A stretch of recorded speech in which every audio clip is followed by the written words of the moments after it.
Hi friends, welcome back to our channel. അപ്പോൾ എൻ്റെ പുതിയൊരു വീഡിയോയിലേക്ക് എല്ലാവർക്കും സ്വാഗതം. ഇന്ന് നമ്മൾ തയ്യാറാക്കാൻ വന്നത് വളരെ പെട്ടെന്ന് ചെയ്തെടുക്കാൻ പറ്റുന്ന ഒരു സിമ്പിൾ ഈവനിങ് സ്നാക്കാണ്. കേക്ക് അടിപൊളി ടേസ്റ്റാണ് കേട്ടോ. അപ്പോൾ നമുക്കതെങ്ങനെ ചെയ്തെടുക്കാൻ നോക്കാം. അതിനായിട്ട് ആദ്യം തന്നെ ഇതുപോലെ ഒരു ബൗളിലേക്ക് വേവിച്ചെടുത്തിട്ടുള്ള ഉരുളൻകിഴങ്ങാണ് കേട്ടോ. ഉരുളൻകിഴങ്ങ് നല്ലപോലെ വേവിച്ചിട്ട് ഇതുപോലെ ഒന്ന് ഉടച്ചിട്ട് വേണം എടുക്കാനായിട്ട്. ഞാനിവിടെ ചെറിയ ഉരുളൻകിഴങ്ങ് 2 എടുത്തിട്ടുണ്ട് കേട്ടോ. നിങ്ങൾ എത്രയാണോ ഉണ്ടാക്കാൻ വേണ്ടി ഉദ്ദേശിക്കുന്നത് അതിനനുസരിച്ച് ഉരുളൻകിഴങ്ങിൻ്റെ അളവ് കൂട്ടിയും കുറച്ചിട്ടൊക്കെ എടുക്കാവുന്നതാണ് കേട്ടോ. ഇനി ഇതിലേക്ക് കുറച്ച് വേവിച്ച് ഉടച്ചെടുത്തിട്ടുള്ള കടല ചേർത്ത് കൊടുക്കുക. ഗ്രീൻ പീസ് അല്ല, അതിൻ്റെ വെള്ളയാണ് കേട്ടോ എടുത്തിട്ടുള്ളത്. അപ്പോൾ നിങ്ങൾക്ക് ഗ്രീൻ പീസ് വേണമെങ്കിൽ അത് എടുക്കാവുന്നതാണ്.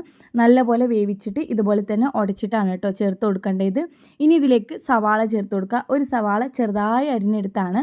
ചോപ്പ് ചെയ്ത് ചേർക്കണമെങ്കിൽ അങ്ങനെ ചേർത്ത് കൊടുക്കുക. ഇനി ഇതിലേക്ക് പാകത്തിനുള്ള ഉപ്പിട്ട് കൊടുക്കുക. ഇതിലേക്ക് ഒരു 1/2 ടീസ്പൂൺ അളവിൽ മുളക് പൊടി ചേർത്ത് കൊടുക്കുന്നുണ്ട്. നിങ്ങൾക്ക് എത്രയാണ് എരിവ് വേണ്ടത് നോക്കിയിട്ട് പാകത്തിന് ചേർത്ത് കൊടുക്കുക. 1/2 ടീസ്പൂൺ ഗരം മസാലപ്പൊടി ചേർത്ത് കൊടുക്കുന്നുണ്ട്. ഒരു നുള്ളു മല്ലിപ്പൊടിയും ചേർത്ത് കൊടുക്കുന്നുണ്ട്. മുളക് പൊടിക്ക് പകരമായിട്ട് നിങ്ങൾക്ക് കുരുമുളക് പൊടി വേണമെങ്കിൽ അതും ചേർക്കാവുന്നതാണ് കേട്ടോ. ഇനി ഇതെല്ലാം അതും കൂടെ നന്നായിട്ട് തന്നെ മിക്സ് ചെയ്തെടുക്കുക. മുളക് പൊടിയും ഗരം മസാലപ്പൊടിയൊക്കെ നന്നായിട്ട് തന്നെ മിക്സായി കിട്ടണം കേട്ടോ. ഇപ്പോൾ ഇതെല്ലാം അത് നന്നായിട്ട് മിക്സ് ചെയ്തെടുത്തിട്ടുണ്ട്.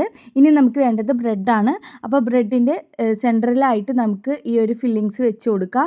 നന്നായിട്ട് തന്നെ എല്ലാ ഭാഗത്തേക്കും കവർ ചെയ്യുന്ന രീതിയിൽ വേണം കേട്ടോ ഫില്ലിങ്സ് വെച്ച് കൊടുക്കാനായിട്ട്. ഇതുപോലെ വേണം കേട്ടോ ആക്കിയെടുക്കാനായിട്ട്. അപ്പോൾ ബാക്കിയുള്ളതും ഇതുപോലെ തന്നെ ചെയ്തെടുക്കുക കേട്ടോ. ബാക്കിയുള്ള ബ്രെഡുകളിലും ഇതുപോലെ ആക്കി കൊടുക്കുന്നുണ്ട്. നിങ്ങൾക്ക് എത്ര എണ്ണം വേണോ അത്രയ്ക്കും ബ്രെഡിൽ ചെയ്തെടുക്കാവുന്നതാണ് കേട്ടോ. അപ്പോൾ ഇനി നമുക്കിത് കട്ട് ചെയ്തെടുക്കണം. ഞാനിവിടെ ഒരു 4 പീസായിട്ട് കട്ട് ചെയ്തെടുക്കുന്നുണ്ട്. നിങ്ങൾക്ക് വെറും 2 പീസായിട്ട് വേണമെങ്കിൽ അങ്ങനെ ചെയ്തെടുക്കാം. ഇനി നിങ്ങൾക്ക് ഇഷ്ടമുള്ള ഷേപ്പിൽ വേണമെങ്കിലും കട്ട് ചെയ്തെടുക്കാവുന്നതാണ് കേട്ടോ. ഇനി നമുക്ക് വേണ്ടത് കുറച്ച് മൈദപ്പൊടിയിലേക്ക് വെള്ളം ഒഴിച്ചു കൊടുത്തിട്ട് കട്ടകളും തരികളും ഒന്നും ഇല്ലാതെ ഇതുപോലെ മിക്സ് ചെയ്തെടുക്കണം. പിന്നെ കുറച്ച് ബ്രെഡ് ഒന്ന് പൊടിച്ചെടുത്തിട്ടുണ്ട് കേട്ടോ. ഇനി നമ്മൾ നേരത്തെ ആ ഉരുളൻകിഴങ്ങ് മസാലയൊക്കെ ഫില്ല് ചെയ്തിട്ട് കട്ട് ചെയ്ത് വെച്ചിട്ടുള്ള ആ ഒരു ബ്രെഡിൻ്റെ അത് നമ്മൾ കലക്കി വെച്ചിട്ടുള്ള മൈദയിൽ മുക്കിയെടുക്കുക. അതിനുശേഷം നമ്മളിത് നേരെ ബ്രെഡിലിട്ട് കോട്ട് ചെയ്തെടുക്കുക. അപ്പോൾ എല്ലാതും ഇതുപോലെ തന്നെയാണ് കേട്ടോ ചെയ്തെടുക്കേണ്ടത്. ഇതിൽ ഒരുപാട് നേരം മുക്കി വെക്കരുത്. നമ്മൾ മുക്കിയെടുത്തതും വേഗത്തിൽ തന്നെ ബ്രെഡ് നല്ലപോലെ കോട്ട് ചെയ്തെടുക്കണം. എല്ലാ ഭാഗത്തും നല്ലപോലെ ബ്രെഡ് കോട്ട് ചെയ്ത് കൊടുക്കുക കേട്ടോ. നന്നായിട്ട് കവർ ചെയ്തെടുക്കുക. ഇനിയിപ്പോൾ ബ്രെഡ് പൊടിക്ക് പകരം നിങ്ങൾക്ക് റസ്ക് പൊടി വേണമെങ്കിലും അതും എടുക്കാവുന്നതാണ് കേട്ടോ. കണ്ടില്ലേ, ഇതുപോലെ വേണം കേട്ടോ ചെയ്തെടുക്കാനായിട്ട്. അപ്പോൾ എല്ലാതും ഇതുപോലെ ചെയ്ത് ഞാനൊരു പാത്രത്തിലേക്ക് മാറ്റിയിട്ടുണ്ട് കേട്ടോ. ഇനി നമുക്കിത് ഫ്രൈ ചെയ്തെടുക്കാം. അതിനായിട്ട് എണ്ണ നല്ലപോലെ ചൂടായിട്ടുണ്ട്.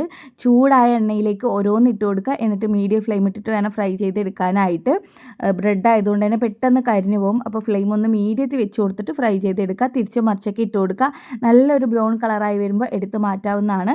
അടിപൊളി ടേസ്റ്റാണ് കേട്ടോ കഴിക്കാനായിട്ട്. ഇപ്പോൾ നമ്മുടെ വീട്ടിൽ പെട്ടെന്ന് ഗസ്റ്റൊക്കെ വരികയാണെങ്കിൽ അവർക്ക് ചെയ്ത് കൊടുക്കാൻ പറ്റുന്ന ഒരു വെറൈറ്റി സ്നാക്കും കൂടിയാണ്. കുട്ടികൾക്കൊക്കെ ഒരുപാട് ഇഷ്ടപ്പെടുന്നതും കൂടിയാണ് കേട്ടോ. അവർക്ക് ലഞ്ച് ബോക്സിൽ കൊടുത്തയക്കാം. അതുപോലെ തന്നെ ഈവനിങ് സ്നാക്കായിട്ടൊക്കെ ചെയ്ത് കൊടുക്കാൻ പറ്റുന്നതാണ്. അപ്പോൾ ഞാനിങ്ങനെ തിരിച്ചും മറിച്ചൊക്കെ ഇട്ട് കൊടുത്തിട്ട് ഇപ്പോൾ നമ്മുടെ ഈ ഒരു പലഹാരം ഇവിടെ റെഡി ആയിട്ടുണ്ട്. ഇനിയിപ്പോൾ ഇത് നമുക്ക് എണ്ണയിൽ നിന്ന് കോരി മാറ്റാം കേട്ടോ. ബാക്കിയുള്ളതും ഇതുപോലെ തന്നെ ഫ്രൈ ചെയ്തെടുക്കാം. അപ്പോൾ എന്തായാലും ഒന്ന് ട്രൈ ചെയ്ത് നോക്കുക. കൂടെ ഒരു വീഡിയോ നിങ്ങൾക്ക് ഇഷ്ടപ്പെട്ടെങ്കിൽ ലൈക്ക് ചെയ്യുക, ഷെയർ ചെയ്യുക, കമൻറ്റ് ചെയ്യുക. ചാനൽ ഇഷ്ടപ്പെടുകയാണെന്നുണ്ടെങ്കിൽ ചാനൽ ഒന്ന് സബ്സ്ക്രൈബ് ചെയ്ത് സപ്പോർട്ട് ചെയ്യുക. പുതിയ വീഡിയോസായി വീണ്ടും കാണാം. Thanks for watching my video. By.